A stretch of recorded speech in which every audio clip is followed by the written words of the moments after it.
में शेर भोजन के बाद विश्राम कर रहा था।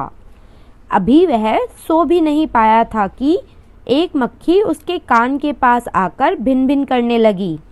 शेर 2-3 दिन से नहाया नहीं था, इसीलिए मक्खी बार बार उसे परेशान करने लगी। शेर गुस्से से दहाड़ा, मक्खी दूर हट जा, नहीं तो तुझे जान से मार दूंगा।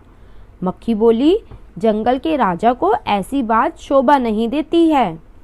शेर को और गुस्सा आ गया। वह मक्खी को मारने के लिए पंजा उठाता तो मक्खी कभी शेर के कान पर जा बैठती तो कभी गाल पर, कभी गले और कभी माथे पर। साथ ही वह मक्खी कहती, मैं तुमसे नहीं डरती, हिम्मत हो तो आओ। शेर छोटी सी मक्खी को मारने के चक्कर में खुद को ही घायल करता जाता। मक्खी तुरंत ही उड़ जाती।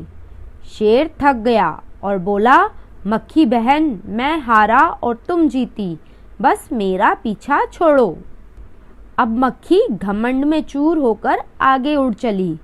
सामने एक हाथी मिला। मक्खी उस हाथी से बोली, मैंने अभी अभी जंगल के राजा शेर को हराया है, इसीलिए पूरे जंगल में मेरा राज हो गया है, तुम मुझे प्रणाम करो। हाथी मक्खी के साथ बहस करके टाइम खराब नहीं करना चाहता था, इसीलिए उसने सूंड उठाकर उसे प्रणाम कर दिया। अब सामने से आती हुई लोमड़ी सब देख रही थी। मक्खी उससे बोली, मैंने शेर व हाथी को हराया है, इसलिए तुम भी मुझे प्रणाम करो।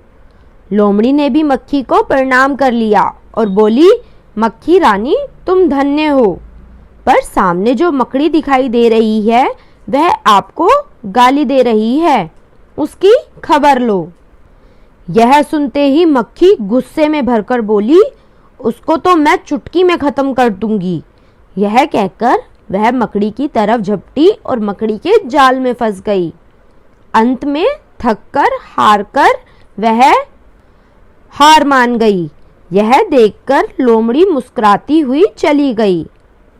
तो बच्चों, इस कहानी से हमें यह शिक्षा मिलती है कि हमें कभी भी घमंड नहीं करना चाहिए।